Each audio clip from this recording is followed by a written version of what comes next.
You're listening to 17 Carat K-Pop.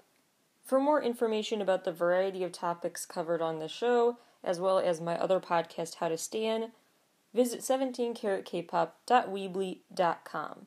And if you enjoy this episode, please consider becoming a monthly donor to support my work and allow it to continue to go on and be free for all to access for as low as 99 cents a month.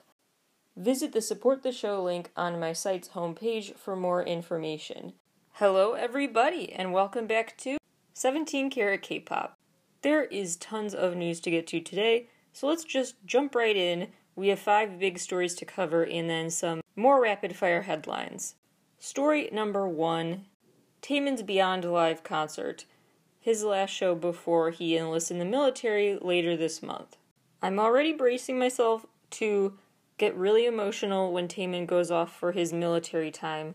And it definitely didn't help me stop being emotional to watch this show. Taemin also was very emotional naturally, reflecting on how he's really grown up with fans. How his fans from his early SHINee days are still with him, and now they're married with kids of their own they play SHINee music for, and it's a really cool, almost Backstreet Boys-esque moment for the next generation to hear second-gen K-pop now. That's how fast the K-pop industry moves, so it just makes sense. Anyway, he talked about how he really does hope to still be doing this in 10 years. So 10 years from now, we'll have another SHINee decade in SHINee's career celebration. Well, less than 10 years from now, but you know what I mean. And a celebration of 10 more years of Taemin as a soloist, and many more to come, hopefully. It's very, very cool to watch his performances when he also, in the same night, is reiterating his passion and his love that remains for what he does. I think that translates through the emotion and power his performances have, which allows for him to just be a great performer to watch. He's truly so mesmerizing, and 2 big things I really loved about this show. One was the nostalgic moments reflecting like that, mixed with the fact he did this dance medley to SHINee songs and his own songs as well. The second thing I loved was the set list, because it did span his career, solo and in SHINee. It also allowed him to tease a new song, Advice, that will come out with his album later this month. So it was all around just a great night for music. He performed some of my favorite B-sides, Shadow and Heaven, even Pinocchio, which is a collab he did with BY that did not get enough attention when it came out. Obviously, what I'm most stoked about though was him performing truly one of my top 10 favorite K-pop songs of all time that I've probably ranted about on this show almost as much as I find excuses to rant about Z-Tao's music. But with Taemin, is truly just one of my favorite songs of all time is Goodbye, and of course he performed Goodbye. Right before Shadow. Goodbye Shadow, maybe super unintentionally symbolic there. Really well done, and I hope the viewers who tuned in from 119 regions feel the same. If you want all of these thoughts and theories about Easter eggs and symbols and deeper meaning within Taemin's whole discography, check out Taemin's newest act, or Taemin Period, the 2 episodes of this podcast all about Taemin's work. Speaking of people who I talk about a lot on the show, Taeyeon has another new SoundCloud track out, which is story number 2. This one is a collaboration with Baekhyun called Monroe. And it's basically a flirty song to his Monroe. It's a love song about someone he has a crush on. But what's more interesting than just the song is getting to hear the behind the scenes of the release of that song, which Taeyeon always does with his live streams. And this time was no different. So he opened up on V-Live. He revealed actually that the Monroe cover art, which he took at a stylist friend's house, side note, which the rapper One actually also filmed in previously. But anyway, this cool artsy stylist house that he took the promo pictures for Monroe in was something he took pictures for before Blue, but Blue came out first. He also revealed that there was this different demo version of Monroe that was recorded in 2019, and we got to hear a bit of it on the V-Live. He said he made this song basically while reflecting on what being in love should look and feel like. Other details about this release that are noteworthy: for this SoundCloud song's cover art, he was making paintings in real time, and one of those paintings he ended up giving as a gift to the stylist who let him film there. In its first 24 hours, Monroe reached 730,000 streams, 95,000 likes, nearly 11,000 shares, and over 30,000 comments. Baekhyun on the first verse, interestingly, sings about keeping a poker face, yet being mad that you won't open up to him. Like, why are you having a poker face? Yet I'm trying to hide my emotions. So it's kind of a mirror in this relationship. These partners are both hiding a lot. So he's getting mad, but maybe he should look in the mirror first. That's how I interpreted that. On verse 2 with Taeyeon and Baekhyun, they sing about, "Give me the sign, all I have left is time. I'll be waiting for you." And then they start talking about Apollo and Venus. Venus is viewed as one of the most powerful goddesses, if not the most powerful. The goddess of beauty, prosperity, victory, tons of stuff. Similarly, Apollo is the god of music, dance, the arts overall, healing. So naturally together they are like the literal OTP in history. And then they compare the relationship or just you entering their life as like a thunderbolt. You can't ignore it, it's too loud and it's distracting you. I love that Taeyeon gets to show off this more mature side of himself in this release, but I do love the fact that he still showed his softer side during the V Live, because when the song came out, he's also been at the same time talking about in a less confident tone, but a different form of confidence, a quieter form of confidence. He's been consoling fans and opening up about being bullied as a kid, and you would never look at the Lee Taeyeon and think that he would ever be bullied. He's such an icon, but that was the case. And so he opens up about learning to accept himself. And he says now he kind of has the mindset of whatever. Haters can say whatever. If letting off steam, if their way of letting out steam is slamming me, whatever, go ahead, have at it.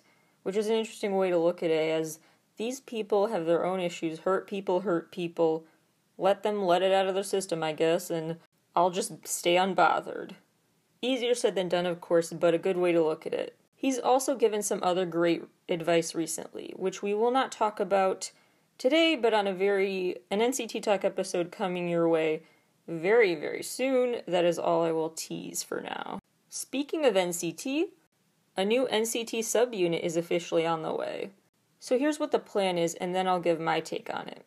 Auditions were just announced for boys ages 13 to 25 who want to be a part of this program.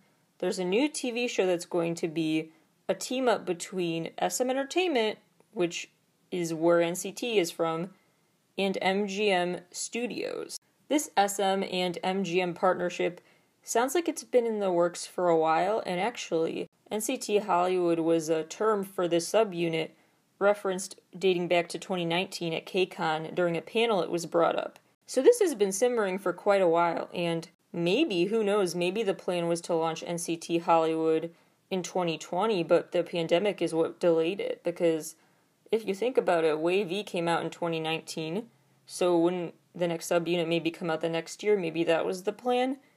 Just a thought. The contestants selected through these auditions, which more information will become available about later on, will attend a boot camp of sorts in Seoul. They will be expected to receive mentorship from NCT themselves.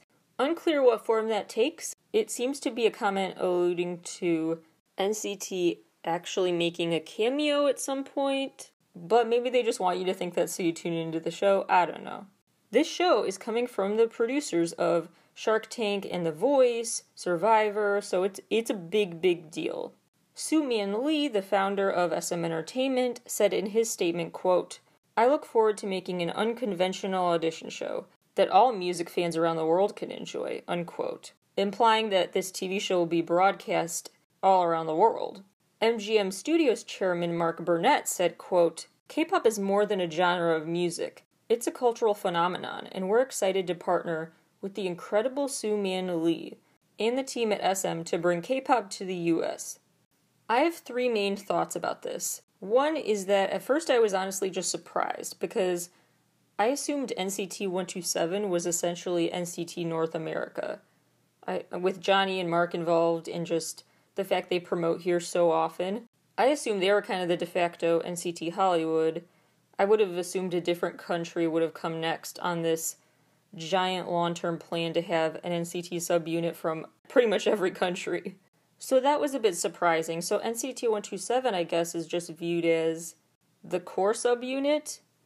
I don't know how they would characterize them then. I guess just as the subunit from South Korea. Second thing I found interesting is that, remember, recently HYBE partnered with Universal Music Group for their own audition show. It's really interesting timing how HYBE announced that partnership for an audition TV show, and auditions open up to a similar age range, if not the same one.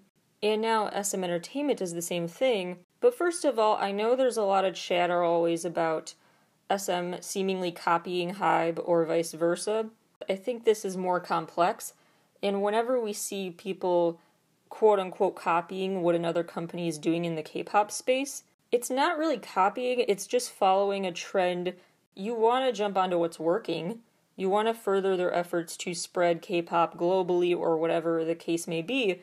If their end goal is being achieved, you want to follow their secret to success. And so I think it's just how the music industry has those trends. I don't think it's directly a let's copy their model type of thing. It's just how things work. When an idea is working, people jump on board and do the same type of format. We also don't know who would have copied who first, so it's further a pointless waste of time to argue SM copied HYBE or vice versa, because who knows how long this stuff is in production before there can be a huge gap in the time frame between when an idea gets started and when the idea gets executed in the TV world especially. So one of these ideas could have been thought of a lot sooner than the other got announced. And to further prove my point about why this isn't just about SM and HYBE, HBO Max just partnered with CJE&M, which owns Mnet, for their own K-pop audition show. And theirs is going to be in South America. So the point is that, as the chairman Mark Burnett said, K-pop is really this cultural phenomenon, and television wants to help the Hallyu wave reach new people, regardless of what companies are behind that push. That was just going to inevitably be where the marketing strategies were headed, so why not just jump on board? That's how I see it. So 1, I was surprised about the North American focus. 2, I thought about the interesting timing and started thinking, oh my gosh, people are going to say they just copied HYBE again. But I think it's more complicated than that.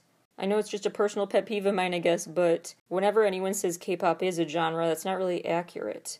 So when that chairman said K-pop is more than a genre and we want to push it forward, I appreciate the sentiment, but it's an industry. It's never been a genre, it's an industry. K-pop has always been mixed with R&B and rock and rap.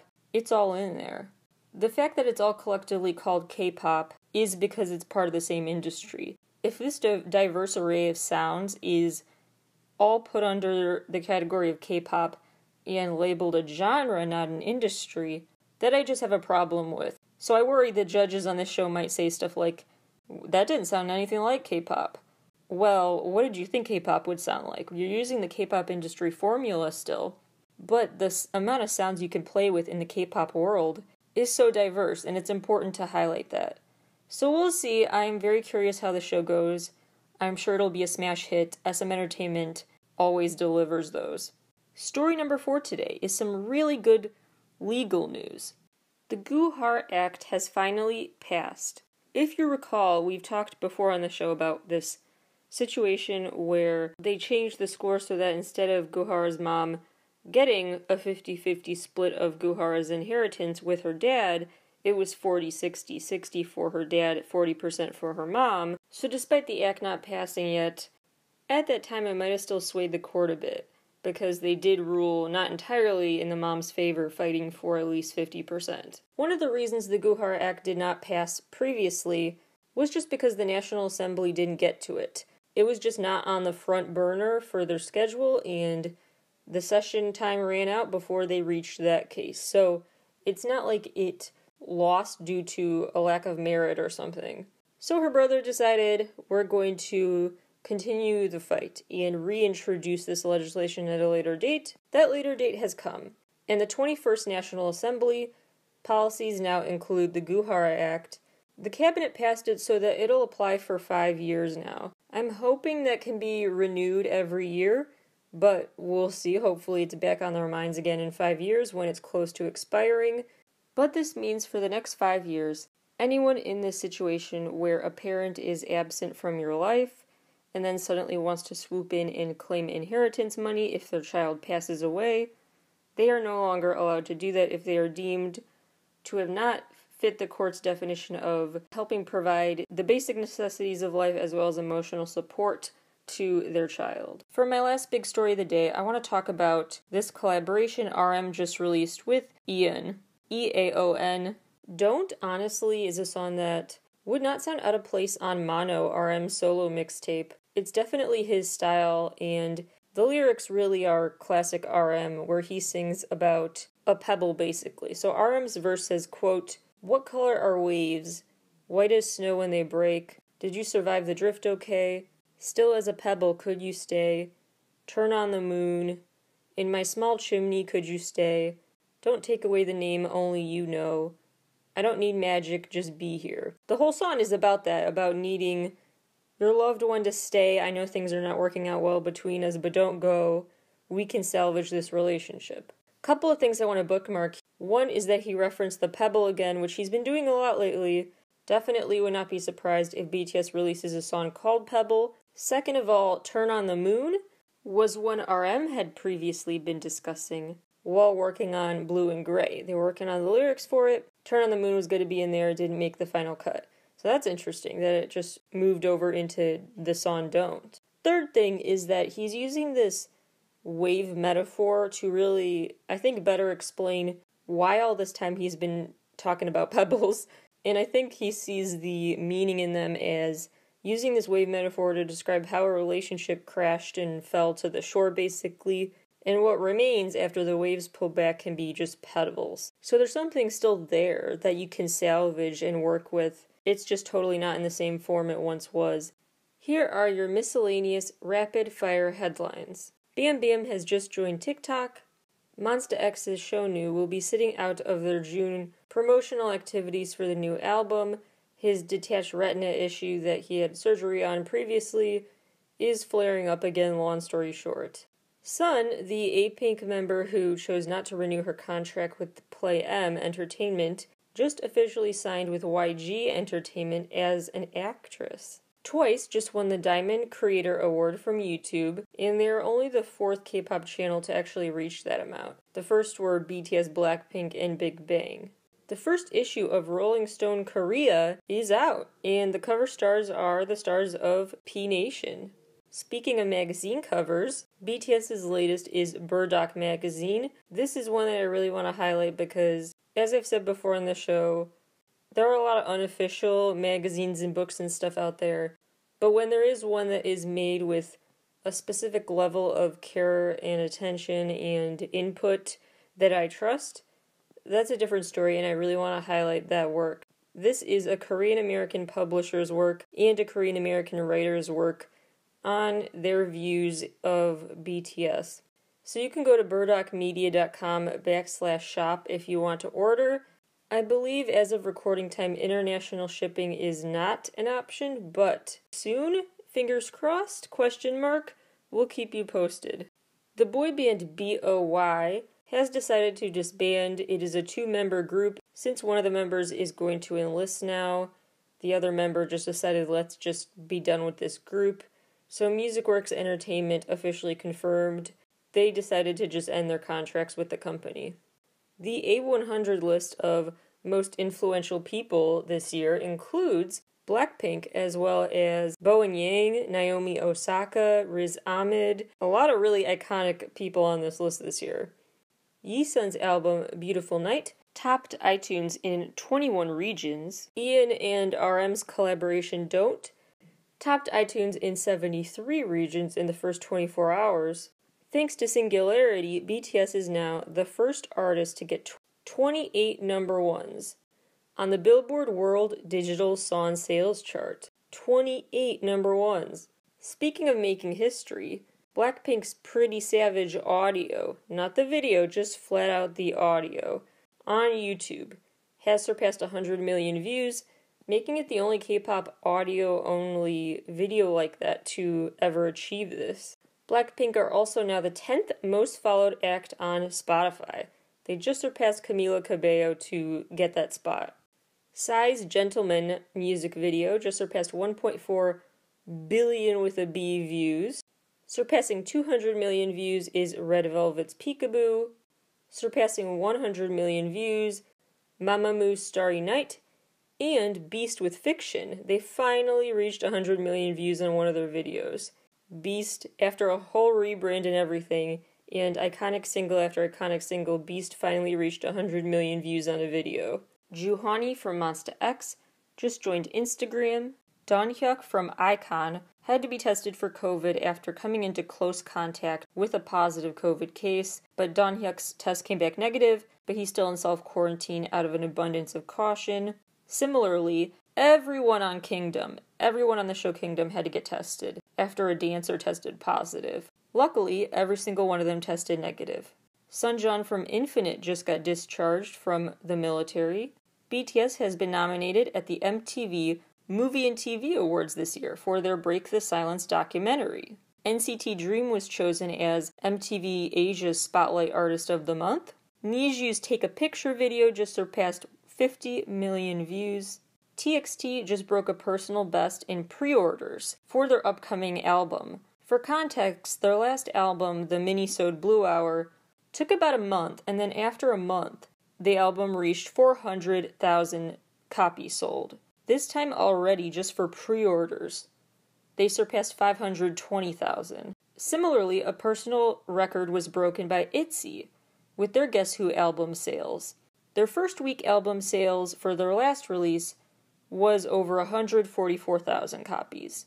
This time it's over 200,000 copies. That is all the news for today, but while I still have your attention, still thinking about India and the crisis they are currently facing. A lot of kids are now parentless. It has a ripple effect of grieving, and I think that gets overlooked a lot. There's just so much struggle right now in India with COVID, and if you want to help in any way, a good way to do so is you could go to giveindia.org. You could also visit this mass Google Doc. It's always updating of current donation places. So you can visit bit.ly/mutual aid India, case sensitive, so include capital M, capital A, capital I in Mutual Aid India to donate now. Lots of exciting stuff happening later this week on the show, so stay tuned, and thank you all for listening as always. Talk to you all again soon.